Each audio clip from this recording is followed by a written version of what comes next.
Welcome to Civil Service School. আজি আমি শিকিম আন্তৰ্জাতিক সম্পৰ্কৰ ওপৰত অৰ্থাৎ ইন্টাৰনেশ্যনেল ৰিলেশন আৰু আজি আমাৰ ক্লাছটো হৈছে আমাৰ যিখিনি ষ্টুডেন্টে অসমীয়া মাধ্যমত ইউপিএসসি সিএসসি আৰু এপিএসসি সিসিৰ পৰীক্ষাৰ মেইনছ লিখিব তেওঁলোকৰ কাৰণে আজিটো হৈছে আমাৰ প্ৰথম ক্লাছ আৰু এই সিৰিজটোত আমি এটো শেষ কৰিম যে প্ৰতিখন দেশৰ লগত ভাৰতবৰ্ষৰ কি সম্পৰ্ক আছে সেইখিনি আমি অধ্যয়ন কৰিম আৰু মই গোটেইখিনি বস্তু এনেকুৱাকৈ প্ৰিপেয়াৰ কৰিছো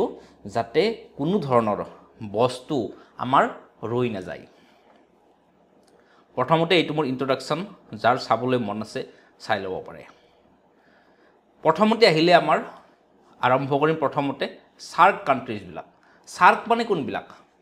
এটো তোমালোকৰ হোমৱৰ্ক আমাৰ সাৰ্কৰ ভিতৰত কোনখিনি কান্ট্ৰি পৰে সাৰ্ক মানে হৈছে South Asian Association for Regional Cooperation অৰ্থাৎ দক্ষিণ এছীয় আঞ্চলিক সহযোগিতা সংস্থা এটো দক্ষিণ এছিয়া বুলি লিখিলে হ'ব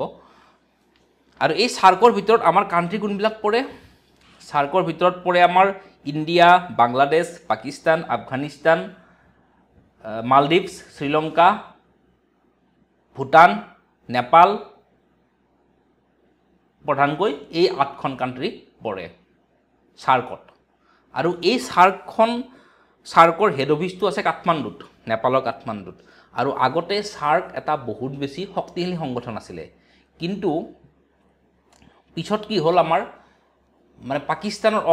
অসহযোগিতাৰ কাৰণে আমাৰ পুলৱামা এটাক উৰি এটাক এইবিলাকৰ পিছত মানে ভাৰতবৰ্ষই পাকিস্তানৰ লগত সহযোগিতা কৰা বন্ধ কৰি দিলে আৰু সহযোগিতা বন্ধ কৰি দিয়াৰ পিছত লাহে লাহে সাৰ্ক যেটো আমাৰ সংস্থা এই সংস্থাটো লাহে লাহে দুৰ্বল হৈ আহিল আৰু তেতিয়া ভাৰতে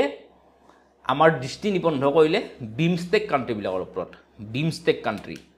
মানে সেই বিমষ্টেক মানে হৈছে bay of Bengal initiative for multi sectoral technical and economic cooperation অৰ্থাৎ বহুক্ষেত্ৰীয় প্ৰযুক্তিগত আৰু অৰ্থনৈতিক সহযোগিতাৰ অৰ্থে বংগোপসাগৰ বিমষ্টেক আমি পৰীক্ষাত লিখিলে এনেকৈ লিখিম তো এই কান্ট্ৰিবিলাকৰ লগত ভাৰতে সম্পৰ্ক বৃদ্ধিৰ কাৰণে চেষ্টা কৰিলে আৰু তাৰ ফলশ্ৰুতিত म्यानमाৰত চিটৱে পোৰ্ট এইটো বনোৱা ভাৰতবৰ্ষৰ ফাইনেন্সিয়েল মানে সহযোগিতাৰ ফলত এইটো চলি আছে म्यानमाৰত চিটৱা পোৰ্টটো বনোৱা কামটো চলি আছে এইটো এই বিমষ্টেকৰ প্ৰতি আমাৰ যেটো গুৰুত্ব তাৰ ফলতে হৈছে আৰু বিমষ্টেক কান্ট্ৰিসমূহ আমাৰ কাৰণে আৰু এটা ক্ষেত্ৰত ইম্পৰ্টেন্ট হেতু হৈছে কি লুকিষ্ট পলিচি অৰ্থাৎ পূবলৈ চোৱা নীতি এই পূবলৈ চোৱা নীতিৰ কাৰণে বিমষ্টেক বিলাক আমাৰ কাৰণে ইম্পৰ্টেন্ট বিমষ্টেকৰ ভিতৰত म्यानमाৰ পৰিব আৰু কোন কিখন কান্ট্ৰি আছে বিমষ্টেকত তোমালোকে চাই লব পাৰিবা মানে বে অফ বেংগলৰ যিখিনি লিটৰাল কান্ট্ৰি म्यानमार থাইল্যান্ড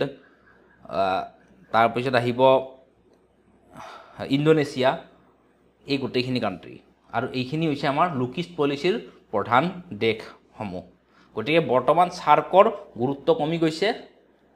কিন্তু বিমষ্টেকৰ গুৰুত্ব বাঢ়ি গৈছে আৰু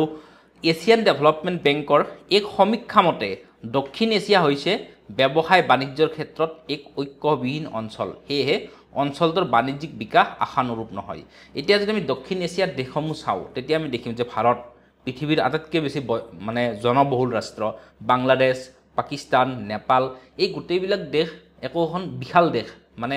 জনবসতি বহুত বেছি আৰু জনবসতি বহুত বেছি মানে আজিৰ দিনত মাৰ্কেটো বেছি সেইবিলাক জায়গাত বজাৰখন বহুত বিশাল কিন্তু আমাৰ সাৰ্ক কান্ট্ৰিসমূহৰ মাজত মানে ইন্টাৰনেল কোঅপাৰেশ্যনৰ যোগেদি মানে আভ্যন্তৰীণ বেপাৰ বাণিজ্যৰ যোগেদি আমি আমাৰ সাৰ্ক কান্ট্ৰিসমূহৰ জিডিপি বৃদ্ধি কৰাত এখনে আনখনক সহায় কৰিব পাৰিলোহেঁতেন সাপোজ আজি বাংলাদেশৰ টেক্সটাইল ইণ্ডাষ্ট্ৰি এটা ৱৰ্ল্ডৰ মানে বহুত বেছি কম্পিটিটিভ গোটেই পৃথিৱীত বাংলাদেশে বহুতখিনি টেক্সটাইল মানে কাপোৰ কানি বহুত বেছি যোগান ধৰে বাংলাদেশে গতিকে এইটো যদি বাংলাদেশৰ পৰা যে বাংলাদেশে কি বেষ্ট প্ৰেক্টিছ ফলো কৰে টেক্সটাইল ম্যানুফেকচাৰিঙত সেইবিলাক যদি আমি ইণ্ডিয়া আহৰণ কৰি আমাৰ দেশৰ কোম্পানীসমূহত লগাব পাৰিলোহেঁতেন তেতিয়া আমাৰ কাৰণেও সুবিধা হ'লহেঁতেন গতিকে আমি যেটো পটেনশিয়াল আমাৰ সক্ষমতা সেই সক্ষমতাটো আমি বাস্তৱায়িত কৰিব পৰা নাই সাৰ্ক কান্ট্ৰিসমূহে আৰু এই কাৰণে কৈছে যে এডিবি এছিয়ান ডেভেলপমেন্ট বেংকে কৈছে যে সাৰ্ক এখন ঐক্যবিহীন অঞ্চল ডিসইন্টিগ্ৰেটেড ৰিজিয়ন সাৰ্কখন আৰু সেই কাৰণে সাৰ্কৰ যেটো পটেনশিয়েল সেই অনুপাতে ইয়াৰ জিডিপি গ্ৰছ ডমেষ্টিক প্ৰডাক্ট অৰ সম্পূৰ্ণ ঘৰুৱা আয় এইটো আমাৰ ডেভেলপ হোৱা নাই এতিয়া এইটো তোমালোকৰ হোমৱৰ্ক এই হোমৱৰ্কটো কি যে সাৰ্ক আৰু বিমষ্টেকত কোনবিলাক দেশ আছে সেইটো তোমালোকে ঘৰত চাই ল'ব লাগিব আৰু এইবিলাক ইম্পৰ্টেণ্ট এইবিলাক এই যে হোমৱৰ্কবিলাক দিছোঁ এইটো ইম্পৰ্টেণ্ট আৰু এটা প্ৰশ্ন দিছোঁ মই যে দক্ষিণ পূব এছিয়া হৈছে বাণিজ্যিকভাৱে এক বিভংগিত অঞ্চল কথাষাৰ যুক্তিযুক্ত বুলি ভাবানে তো তুমি ইয়াৰ মানে সপক্ষে বিপক্ষে যুক্তি দিব লাগিব সপক্ষেও দিব লাগিব বিপক্ষেও দিব লাগিব সপক্ষে ভিতৰত কি হ'ব যে বাণিজ্যিকভাৱে বিভংগিত অঞ্চল এটা আমি ডিসইন্টিগ্ৰেটেডো দিম এটা ইন্টিগ্ৰেটেডো দিম আৰু দক্ষিণ পূব এছিয়াৰ অৰ্থনৈতিক সম্ভাৱনাক বাস্তৱায়িত কৰিবলৈ ভাৰতে কেনে ধৰণৰ ব্যৱস্থা গ্ৰহণ কৰিব লাগিব মানে পটেনশিয়েলটো হাৰ্নেছ কৰাৰ কাৰণে আমাৰ কোনবিলাক ব্যৱস্থা হ'ব লাগিব সো ইয়াতে 15 নম্বৰ কোৱেশ্চন মানে টোটেল 4 পেজ পাম পৰীক্ষাৰ বহিটোত আমি গতিকে 4 পেজৰ ভিতৰত আমি লিখিব লাগিব এইটো তোমালোকে লিখিব লাগিব আৰু লিখি আমাৰ সিভিল সাৰ্ভিস স্কুল যি টেলিগ্ৰাম গ্ৰুপ আছে তলত ডেসক্ৰিপচনত লিংক দিয়া আছে সেই গ্ৰুপত পঠালে হ'ল মই পাৰ্সোনালি আনসাৰবিলাক চেক কৰি দিম আৰু এইবিলাক বস্তু ইগনোৰ কৰিব নালাগে কাৰণ পৰীক্ষাত আনসাৰ ৰাইটিংটোৱে মেইন প্ৰিলিমছটো মানে যিমান ইনফৰমেশন পাৰো আমি গেদাৰ কৰি পৰীক্ষাত জাস্ট এমসিকিউ সলভ কৰিব লাগে আৰু মেইনটো হৈছে মানে লিখাৰ কথা গতিকে এইবিলাক কোৱেশ্চন মিস কৰিব নালাগে মানে আজি মই হোমৱৰ্ক দিছো এতিয়া পৰীক্ষাৰ সময় আছে সাপোজ সময় থাকিলে তোমালোকে এইখিনি লিখি পঠালে হ'ল গ্ৰুপত আৰু এতিয়া লিখিলে লাহে লাহে তোমালোকৰ স্কিলটো ডেভেলপ হ'ব পৰীক্ষাৰ আগত সময় কম থাকিব তেতিয়া বেছি আনসাৰ লিখিব পৰা নাযাব তো তাৰ পিছত এতিয়া আমি সাৰ্কখন চালু আৰু সাৰ্কৰ আৰু এটা আছে সাৰ্কৰ এটা ফ্ৰী ট্ৰেড এগ্ৰিমেন্ট আছে আৰু হেতু কয় সাফথা ইয়াতে মই লিখিছো যে দক্ষিণ এছিয়া মুক্ত বাণিজ্য অঞ্চল বা চমুকৈ সাফথা সাৰ্ক ৰাষ্ট্ৰসমূহক এক অৰ্থনৈতিক সংঘ হিচাপে গঢ় দিয়াৰ ক্ষেত্ৰত প্ৰথম পদক্ষেপ ৰূপে গণ্য কৰা হৈছিল কিন্তু এতিয়াও ফলপ্ৰসূ হোৱা নাই south Asian free trade agreement so এইটো বৰ্তমান এতিয়াও ফলপ্ৰসূ হোৱা নাই মানে সম্পূৰ্ণৰূপে এইটো মানে কামত প্ৰয়োগ হোৱা নাই ফ্ৰী ট্ৰেড এগ্ৰিমেন্ট কি যে এখনে আনখন দেশৰ লগত ফ্ৰীলি বেপাৰ বাণিজ্য কৰিব পাৰিব এইটো হৈছে ফ্ৰী ট্ৰেড এগ্ৰিমেন্টৰ অৰ্থ কিন্তু বৰ্তমানো এইটো সফল হোৱা নাই তাৰ পিছত আমি চাম যে আন্তৰ্জাতিক ক্ষেত্ৰত ভাৰতে গ্ৰহণ কৰা মূল নীতিসমূহ কোনবিলাক ভাৰতে মূল নীতি গ্ৰহণ কৰে মানে টিনেটস অফ ইণ্ডিয়ান ফৰেন পলিচি তলত দিয়া ধৰণৰ মানে এইবিলাক মূল নীতিৰ আধাৰত ভাৰতে আসলতে বৈদেশিক সম্পৰ্কটো কেনেকুৱা বৈদেশিক সম্পৰ্কটো মানে আজিৰ সম্পৰ্ক নহয় সাপোজ তোমাৰ ঘৰখনৰ তোমাৰ যিখন চুবুৰীয়া ঘৰ সেই চুবুৰীয়া ঘৰখনৰ লগত যিটো সম্পৰ্ক তোমাৰ সেইটো আজিৰ সম্পৰ্ক নহয় সেইটো বহুত বছৰৰ পৰা চলি অহা এটা সম্পৰ্ক সাপোজ সেইখন ঘৰত এটা মানে ছোৱালী জন্ম পালে সেই ছোৱালীটোৱে তোমালোকৰ ঘৰত আহি ভাত খাই বিস্কুট খাই মানে তোমালোকৰ ঘৰতে থাকে এনি টাইম তোমালোকৰ ঘৰত টিভি চাই তেনেকৈ ডাঙৰ দীঘল হয় বা তোমালোকৰ দাদাৰ বা বাইদেউৰ ল'ৰা ছোৱালী জন্ম পালে সেই ল'ৰাটো সেইখন ঘৰত ডাঙৰ হ'ল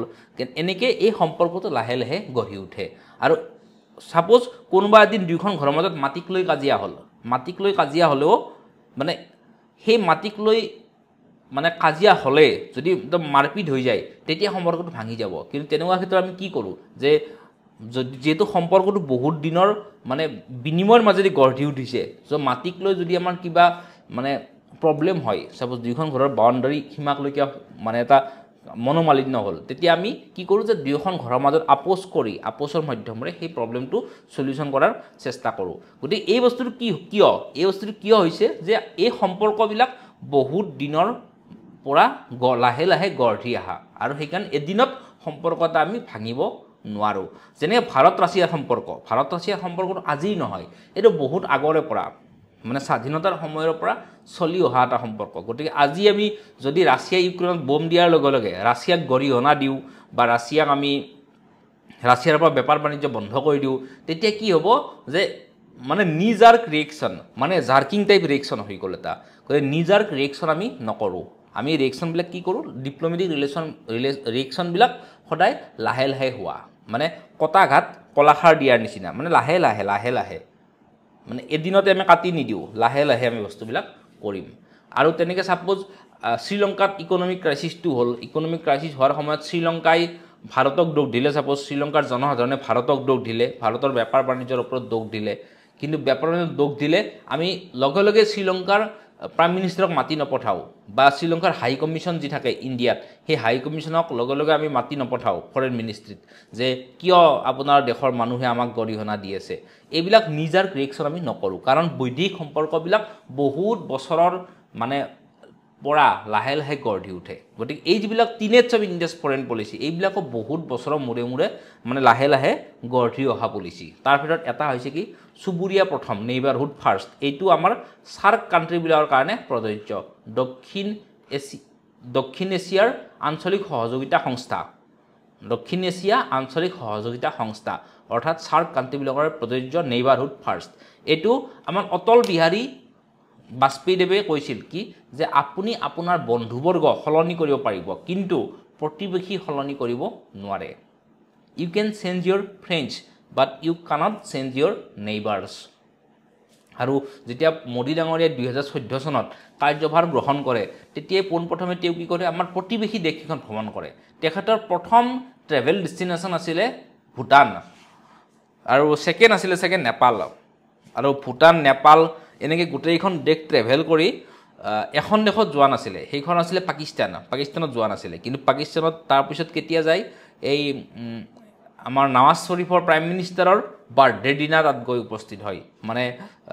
ক'ত জাৰ্মানী গৈ আছিলে জাৰ্মানী গৈ থাকোঁতে লাহোৰত অৱতৰণ কৰি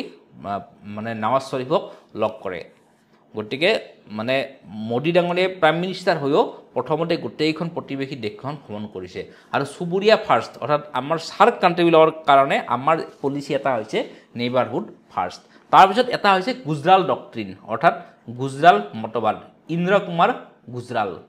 তেখেত আছিলে ইণ্ডিয়াৰ প্ৰাইম মিনিষ্টাৰ পিছত প্ৰাইম মিনিষ্টাৰ হৈছিলে কিন্তু এই মতবাদটো দিয়াৰ সময়ত তেখেত ফৰেন মিনিষ্টাৰ আছিলে যেতিয়া এই মতবাদটো দিছিল তেখেত তেতিয়া ফৰেন মিনিষ্টাৰ আছিলে আৰু তেখেত ইণ্ডিয়াৰ প্ৰাইম মিনিষ্টাৰো হৈছিলে পিছত আৰু তেখেতে 5টা মতবাদ দিছিল আৰু এই 5টা মতবাদ চুবুৰীয়া দেশসমূহৰ লগত প্ৰযোজ্য মানে সাৰ্ক কাণ্ট্ৰি দক্ষিণ এছিয়া আঞ্চলিক সহযোগিতা সংস্থা অৰ্থাৎ দক্ষিণ এছিয়াৰ দেশসমূহৰ ক্ষেত্ৰত প্ৰযোজ্য সেইবিলাক কি যে বাংলাদেশ ভূটান মালদ্বীপ শ্ৰীলংকা আৰু নেপাল আদি প্ৰতিবেশীক ভাৰতে যি ধৰণে পাৰে সহায় কৰিব লাগে কিন্তু প্ৰতিদিন স্বৰূপে একো আশা কৰিব নালাগে মানে আমি যি পাৰো দিম কিন্তু মানে মানে ৰেচিপ্ৰকেট আমি একো নিবিচাৰোঁ প্ৰতিদান হিচাপে আমি একো নিবিচাৰোঁ আমি ভূটানক বহুতখিনি সাহায্য দিওঁ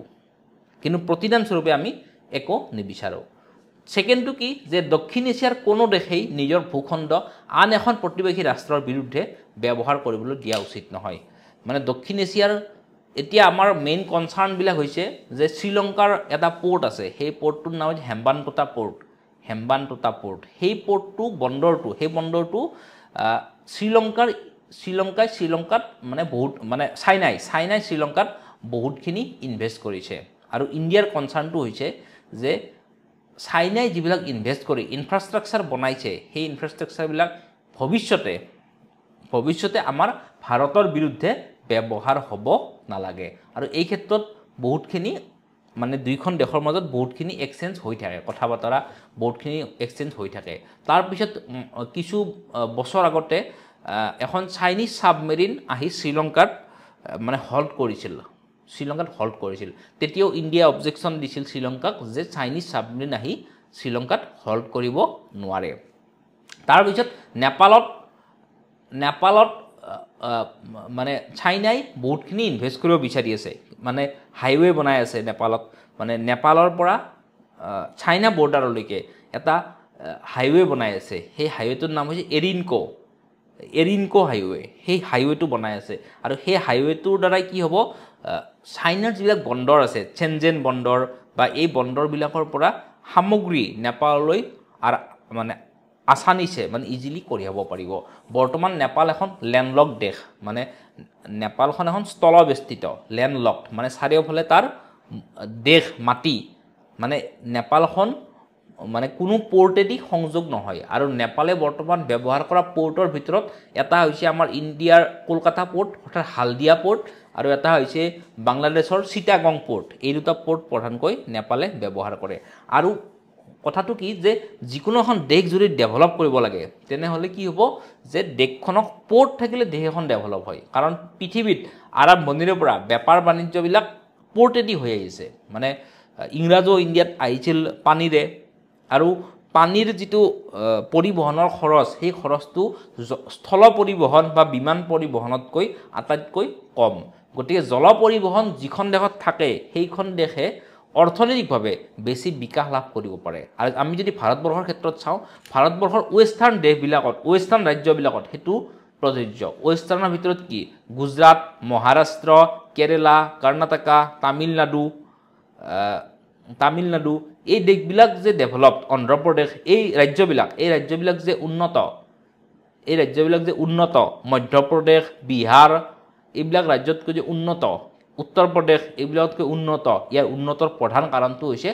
পোৰ্ট লেড ডেভেলপমেণ্ট অৰ্থাৎ বন্দৰৰ দ্বাৰা গঢ় লৈ উঠা উন্নয়ন আৰু য'ত বন্দৰ থাকে তাত ডেভেলপমেণ্ট হয় গতিকে যিবিলাক মানে আমাৰ দক্ষিণ এছিয়াৰ দেশসমূহত যেনেকৈ পাকিস্তানত চাইনা পাকিস্তান ইকনমিক কৰিডৰ বনি আছে চাইনাৰ সহযোগত চাইনাৰ এটা প্ৰচেছ আছে সেই প্ৰচেছটো হৈছে OBOR one belt one road আৰু সেইটো কোৱা হয় belt and road initiative BRI বুলি কোৱা হয় তাৰ যোগেদি কি কৰিব চাইনাই বহুতখিনি ৰাস্তা বনাব তাৰপিছত বন্দৰ বনাব তাৰপিছত বন্দৰ আৰু ৰাস্তা বনাব আৰু এই বন্দৰ আৰু ৰাস্তা বনাই গোটেই পৃথিৱীখন সংযোগ কৰিব চাইনাই মানে গোটেই পৃথিৱীখন মানে হেৰিত যাব নোৱাৰে নৰ্থ আমেৰিকা সাউথ আমেৰিকাত যাব নোৱাৰে এটলিষ্ট ইউৰোপলৈকে মানে ইয়াত এইফালে ইণ্ডোনেছিয়াৰ পৰা সেইফালে ইউৰোপলৈকে এইখিনি গোটেইখিনি চাইনাই সংযোগ কৰিব থ্ৰু ৰাস্তা আৰু বন্দৰ বনাব এইটো কয় OBOR মানে ওৱান বেল্ট ওৱান ৰোড আৰু নাইবা বেল্ট এণ্ড ৰোড ইনিচিয়েটিভ বুলিও কোৱা হয় আৰু ইয়াৰ আধাৰত কি হৈছে পাকিস্তানৰ মাজেদি চাইনা পাকিস্তান ইকনমিক কৰিডৰ বনি আছে আৰু এই CPEC China Pakistan economic corridor এইটো গৈছে আমাৰ ভাৰতবৰ্ষৰ POKৰ মাজেদি মানে পাকিস্তান অকুপাইড কাশ্মীৰ অৰ্থাৎ পাক অধিকৃত কাশ্মীৰ সেইখিনিৰ মাজেদি গৈছে এই চাইনা পাকিস্তান ইকনমিক কৰিডৰ যিটো চাইনিজ ইনভেষ্টমেণ্টৰ সহায়ত বনাই থকা হৈছে আৰু ভাৰতবৰ্ষই তাৰ ক্ষেত্ৰতো অবজেকশ্যন দিছে গতিকে গুজৰাট ডক্ট্ৰিনৰ এই যে দ্বিতীয় পইণ্টটো বৰ্তমান প্ৰেক্ষাপটত বহুত বেছি প্ৰয়োজনীয় কনসেপ্ট ক্লিয়াৰ হৈছে এইখিনি বুজি পাইছা নাই যদি বুজি পোৱা নাই মানে কমেন্ট বক্সত জনালে হ'ল মই আকৌ নেক্সট যেতিয়া ভিডিঅ'টো লৈ আহিম তেতিয়া এইখিনি বুজাই দিম আৰু এই যিখিনি মই ইয়াতে গোটাইছোঁ মানে গোটেই সিৰিজটোত যিখিনি গোটাইছোঁ মেইন ফৰেন পলিচিৰ টিনেটস বা মেইন ফৰেন পলিচিৰ বস্তুখিনি এইখিনিয়ে আৰু কিছুমান বস্তু আছে সেইখিনি মই লাহে লাহে দিম ইয়াতে অন্তৰ্ভুক্ত কৰা নাই আৰু সেই বস্তুবিলাকৰ ভিতৰত এটা হৈছে নাম নন এলাইন মুভমেণ্ট এটা হৈছে no first use treaty no first use তাৰপিছত nuclear non proliferation treaty CTBT comprehensive test ban treaty এই গোটেইবিলাক বস্তু আমি লাহে লাহে আলোচনা কৰি থাকিম তাৰপিছত গুজৰাট ডক্ট্ৰিনৰ 5th পইণ্টটো হৈছে কি যে কোনো দেশেই অন্য এখন দেশৰ আভ্যন্তৰীণ বিষয়ত হস্তক্ষেপ কৰা উচিত নহয় ৰিসেন্টলি কি হৈছিলে নেপালত যেতিয়া কনস্টিটিউশন মেকিং প্ৰসেসটো হৈ আছিল তেতিয়া কি হৈছিল যে নেপালৰ জনসাধাৰণে এইটো অভিযোগ দিছিল যে মানে নেপালত কি হৈছিল কনস্টিটিউশন মেকিং প্ৰসেসটো হৈ আছিল নেপালতটো হিদিললৈকে ৰাজতন্ত্ৰ চলিছিল আৰু ৰাজতন্ত্ৰ চলাৰ পিছত কি হ'ল এতিয়া বৰ্তমান নেপালত গণতন্ত্ৰ প্ৰতিষ্ঠাৰ হকে কাম চলাই থকা হৈছে আৰু ফলত গণতন্ত্ৰ প্ৰতিষ্ঠাৰ কাৰণে কি লাগিব এখন সংবিধান লাগিব আৰু সংবিধান যেতিয়া এই মানে নেপালত সংবিধানখন বৰ্তমান বনাই থকা গৈছে আৰু সংবিধান বনাই থাকিলে কি হ'ব যে নেপালত কি কৰিছিল যে যিবিলাক প্ৰদেশ ভগাব নেপাল চৰকাৰে যিবিলাক প্ৰদেশ ভগাব সেই প্ৰদেশবিলাক মানে মাটিকালিৰ হিচাপত নেপালে ভগাব বিচাৰিছে মাটিকালিৰ হিচাপত আৰু আমাৰ ভাৰতবৰ্ষৰ প্ৰদেশবিলাক কি হিচাপত আছে আমাৰ ভাৰতবৰ্ষৰ প্ৰদেশবিলাক আছে ল্যাঙ্গুৱেজ হিচাপত মানে ভাষিক হিচাপত আৰু নেপালে বিচাৰিছে যে মাটিকালি হিচাপত নেপালে প্ৰদেশবিলাক বনাব কিন্তু নেপালৰ যিখিনি তৰাই অঞ্চলৰ মানুহ যিখিনি প্লেইনত থকা মানুহ হিলৰখিনি বাদ দি যিখিনি প্লেইনত থকা মানুহ সেই প্লেইনত থকা মানুহখিনি প্ৰধানকৈ আমাৰ ভাৰতবৰ্ষৰ বিহাৰ UP এইবিলাক মূলৰ মানে প্ৰধানকৈ হিন্দী বা মাধেসী বা মাগাহী এইবিলাক ভাষা প্ৰধানকৈ এই তৰাই অঞ্চল অৰ্থাৎ প্লেইন অঞ্চলৰ মানুহৰ মাজত চলে আৰু তেওঁলোকৰ জনসংখ্যাটো যেটো প্লেইন এৰিয়া গৰে তেওঁলোকৰ জনসংখ্যাটো মানে কম এৰিয়াত বেছি জনবসতি তেওঁলোকৰ আছে আৰু সেই কাৰণে এই ভৌগোলিক ভিত্তিত মানে ৰাজ্য ক্ৰিয়েচনটো তেওঁলোকে অপোজ কৰি তেওঁলোকে বিচাৰিছে যে জনসংখ্যা হিচাপত নেপালত ৰাজ্য ক্ৰিয়েট কৰিব লাগে আৰু তেতিয়া কি হ'ব হিলত ৰাজ্য কমি যাব যিখিনি প্লেইন অঞ্চল তৰাই অঞ্চল সেই প্লেইনত ৰাজ্যৰ সংখ্যা বাঢ়ি যাব অৰ্থাৎ তেতিয়া কি হ'ব যে প্লেইনৰ মানুহখিনি পলিটিক্যালি শক্তিশালী হৈ যাব ৰাজনৈতিকভাৱে শক্তিশালী হৈ যাব আৰু নেপালত খাদ্য সামগ্ৰী কৰ পৰা যায় ইণ্ডিয়াৰ মাজেদি যায় আৰু যেহেতু এই মানুহখিনি প্লেইনত থাকে এই প্লেইনত থকা মানুহখিনি কি কৰিছিলে এই ৰাস্তা ব্লক কৰি দিছিলে তাৰ ফলত কি হৈছিলে 15 দিন 20 দিন নেপালৰ ওপৰৰ মানুহখিনি কাঠমাণ্ডু পোখাৰা এই মানুহখিনিয়ে খাদ্য বস্তু মেডিচিন এইবিলাকৰ অভাৱত ভুগিছিলে আৰু তেতিয়া নেপাল চৰকাৰে কৈছিলে যে এই যে অৰ্থনৈতিক অৱৰোধ এই অৰ্থনৈতিক অৱৰোধৰ হাতত ভাৰত চৰকাৰৰ হাত আছে আৰু তেতিয়া ভাৰতবৰ্ষই মানে প্লেনলি ডিনাই কৰিছে যে আমাৰ কোনো ধৰণৰ হাত নাই কিন্তু তেনেকুৱা ক্ষেত্ৰত এনেকুৱা এলিগেশন দিলে ভাৰতে কি কৰিব পাৰিলেতেন ভাৰতে নেপালৰ যি আমাৰ বৈদেশিক সচিব আছে নেপালৰ যেটো নিউ দিল্লীত যি আছে হাই কমিশনাৰ নেপালৰ হাই কমিশনাৰ তেওঁক মাতি ডিমাৰ্চে দিব পাৰিলেতেন যে আপোনালোক কিয় এনেকুৱা এলিগেশন দিছে কিন্তু ভাৰতে এনে ধৰণৰ নিজাৰ ৰিएक्शन দিয়া নাই অৰ্থাৎ ভাৰতে নেপালৰ আভ্যন্তৰীণ ক্ষেত্ৰত কোনো ধৰণৰ হস্তক্ষেপ কৰা নাই তেনেকুৱাকৈ মালদ্বীপছত অৰ্থনৈতিক মালদ্বীপছতো হৈছিলে মানে মালদ্বীপছৰ মানে দুটা পলিটিক্যাল পাৰ্টিৰ মাজত কাজিয়া হৈছিলে আৰু কাজিয়া হোৱাৰ ফলত ভাৰতে তাতো হস্তক্ষেপ কৰিব পাৰিলেতেন কিন্তু ভাৰতে তাতো হস্তক্ষেপ কৰা নাই আভ্যন্তৰীণ পলিটিক্যাল ক্ষেত্ৰত ভাৰতে হস্তক্ষেপ কৰা নাই কিন্তু মালদ্বীপছত যেতিয়া এনাৰ্জি ক্ৰাইসিস হৈছিলে শক্তিৰ নাটনি হৈছিলে তেতিয়া ভাৰতবৰ্ষই কি কৰিছিলে জাহাজেৰে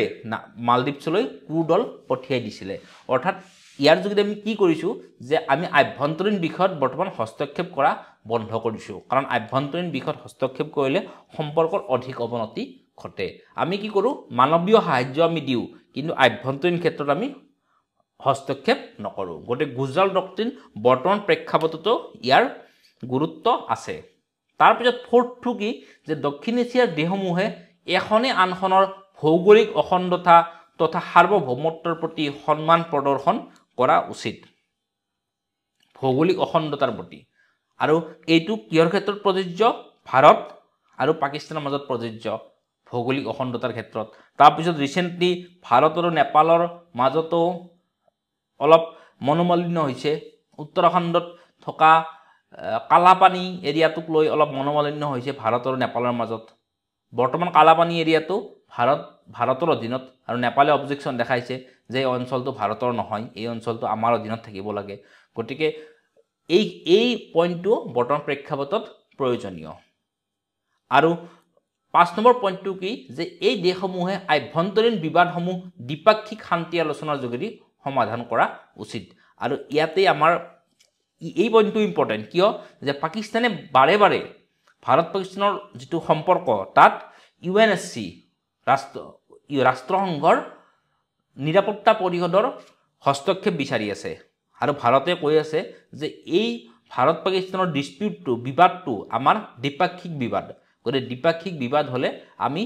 দুই পক্ষৰ মাজত শান্তি আলোচনা বা কূটনৈতিক সম্পৰ্কৰ যোগেদি এই বিবাদটো মানে সমাধান কৰিবলৈ আমি সক্ষম আমাক কোনো বিদেশী শক্তিৰ বা বিদেশৰ বা বেলেগ সংগঠনৰ সহায় আমাক নালাগে গতিকে এই পইণ্টটো আমাৰ বৰ্তমান ক্ষেত্ৰত প্ৰযোজ্য তাৰ পিছত আৰু এটা ইন্টাৰনেশ্যনেল ক্ষেত্ৰত আমাৰ এটা টিনেজ বা মতবাদ কি যে পঞ্চশীল চুক্তি আৰু এই পঞ্চশীলটো হৈছে প্ৰধানকৈ বৌদ্ধ ধৰ্মৰ পৰা অহা আৰু এই পঞ্চশীলটো কি হৈছে চীনৰ সংবিধানত এই পঞ্চশীলটো মেনশনে আছে চীনৰ সংবিধানত আৰু এই চুক্তিখন হৈছে ভাৰত আৰু চীনৰ মাজত 1954 চনত আৰু ইয়াত সন্নিবিষ্ট থকা 5টা নীতি কি যে ভৌগোলিক অখণ্ডতা আৰু সাৰ্বভৌমত্বৰ প্ৰতি পাৰস্পৰিক শ্ৰদ্ধা পৰীক্ষাত আমি লিখিব লাগিব মানে পৰীক্ষাত আমি যদি প্ৰশ্ন আহে সেই প্ৰশ্নত আমি এই ৰিলেভেন্ট বস্তুবিলাক যিবিলাক প্ৰাসংগিক তথ্য সেই প্ৰাসংগিক তথ্যবিলাক আমি উঠাই দিব লাগিব পঞ্চশীল চুক্তি বুলি পৰীক্ষাত লিখি দিয়াৰ লগে লগে আমাৰ অলপ হলে এক্সট্ৰা মাৰ্ক আহিব পাৰস্পৰিক আক্ৰমণৰ পৰা বিৰত থকা আভ্যন্তৰীণ ক্ষেত্ৰত হস্তক্ষেপৰ পৰা বিৰত থকা, সাম্যভাৱ তথা পাৰস্পৰিক উপযোগিতা আৰু শান্তিপূৰ্ণ সহাৱস্থান। এই চুক্তিখন এখন সফল চুক্তি বুলি ক'ব লাগিব, কাৰণ ৰিচেণ্টলি আমাৰ মানে ভাৰত চীনৰ যিটো সীমা সংঘাত, সেই সীমা সংঘাতটো বহু বছৰ পুৰণা। আমাৰ ভাৰত চীনৰ লাষ্ট মানে কাজিয়াখন হৈছিলে 1962ত, আৰু 1962ৰ পৰা লাষ্ট গলৱানত যি 20জন ভাৰতীয় সৈনিক মৰিছিলে, সেই সময়লৈকে ইমান বছৰ ভাৰত চীনৰ মাজত সীমাক লৈ কোনো ধৰণৰ কাজিয়া হোৱা নাই বা মানুহ মৰামৰি হোৱা নাই। কিন্তু ভাৰত পাকিস্তানৰ সীমাত বহুত সৈন্য এতিয়ালৈকে মৰিছে। গতিকে এই চুক্তিখন আপেক্ষিকভাৱে আমি সফল চুক্তি বুলিয়ে ক'ব লাগিব। পঞ্চশীল চুক্তি, এইটো ইম্পৰ্টেণ্ট। আৰু তাৰপিছত এইটো এটা প্ৰশ্ন যে ভাৰতৰ বৈদেশিক নীতিৰ চুবুৰীয়া প্ৰথম বুলিলে কি বুজা, মানে নেইবাৰহুড ফাৰ্ষ্ট মানে কি, আৰু সাম্প্ৰতিক কালত ভাৰতৰ ক্ষেত্ৰত এই নীতি ফলপ্ৰসূ বুলি বিবেচিত হৈছেনে, সকলো দি সামৰি আলোচনা কৰা। এই প্ৰশ্নটো উত্তৰ লিখি আমাৰ টেলিগ্ৰাম গ্ৰুপত পঠালে হ'ল। আৰু মই এটা কথা ক'ব পাৰোঁ যে এই প্ৰশ্নৰ উত্তৰবিলাক যদি তোমালোকে লিখি থাকা, তেনেহ'লে UPSC বা APSCত অসমীয়াত আনচাৰ লিখিবলৈও তোমালোকৰ কোনো ধৰণৰ প্ৰব্লেম নহয়। মেক্সিমাম ষ্টুডেণ্টে মোক সুধি থাকে যে অসমীয়াত যদি আমি উত্তৰ লিখিব লাগে, আমি কি প্ৰিপাৰেশ্যন কৰিম, আমি কি পঢ়িম? বহুতে সুধি থাকে এই প্ৰশ্নটো মোক যে কি পঢ়িম। আচলতে চোৱা, পঢ়িবলৈ আমি ষ্টেটিক পাৰ্টখিনি আমি ইংৰাজী বা অসমীয়া যিকোনো মাধ্যমতেই পঢ়িব পাৰোঁ, কিন্তু আচল কথাটো হৈছে মেইনছ। গতিকে মেইনছত যদি উত্তৰ লিখিব লাগে, আমি প্ৰধানকৈ প্ৰেক্টিচ কৰিব লাগিব। আৰু কি পঢ়িম বুলি ক'লে উত্তৰটো হৈছে এটাই, সেইটো হৈছে বাতৰি কাকত। ষ্টেটিক বস্তুখিনি লগতে বাতৰি কাকত, আৰু বাতৰি কাকত পঢ়ি আমি পৰীক্ষাত মনৰ ভাৱটো প্ৰকাশ কৰিব লাগে। আৰু মনৰ ভাৱটো প্ৰকাশ কৰিবৰ কাৰণে এতিয়াৰ পৰা যদি আমি প্ৰশ্নবিলাক লিখি থাকোঁ, এই প্ৰশ্নটো যদি তোমালোকে লিখি পঠোৱা, মই 100% ক'ব পাৰোঁ এনেকুৱা ধৰণৰ প্ৰশ্ন এটা UPSC বা APSCত কমন আহিব। মানে প্ৰশ্ন পৰীক্ষাত যিহেতু কম থাকে, গতিকে এনেকুৱা প্ৰশ্ন এটা বা দুটা, মানে এনেকুৱা ধৰণৰ প্ৰশ্ন, সেই যি 2-3টা প্ৰশ্ন আহে ইণ্টাৰনেশ্যনেল ৰিলেশ্যনৰ, তাৰপিছত এনেকুৱা প্ৰশ্ন এটাত কমন আহিব বুলি তোমালোকে এক্সপেক্ট কৰিব পাৰা। আৰু চুবুৰীয়া প্ৰথমটো পৰীক্ষাৰ মেইনছৰ বহীত তোমালোকৰ এবাৰ হ'লেও মেনশ্যন হ'ব বুলি মইতো 100% ক'ব পাৰোঁ। নেইবাৰহুড ফাৰ্ষ্ট বা চুবুৰীয়া প্ৰথম, এই শব্দটো তোমালোকৰ মেইনছৰ বহীত যে একবাৰ হ'লেও মেনশ্যন হ'ব, এই কথাটো মই 100% ক'ব পাৰোঁ। গতিকে আজিলৈ এইখিনিয়েই। পিছলৈ ভিডিঅ'বিলাক চাই থাকিলে হ'ল। আৰু যদি আমাৰ ভিডিঅ'টো ভাল পাইছা, তেনেহ'লে চেনেলটো ছাবস্ক্ৰাইব কৰি দিলে হ'ল। লগতে আমাৰ টেলিগ্ৰাম চেনেলটো জইন কৰি ল'লে হ'ল, তাত নোটছবিলাক দি থকা গৈছে। গতিকে পঢ়ি থাকিলে হ'ল। Bye bye, see U.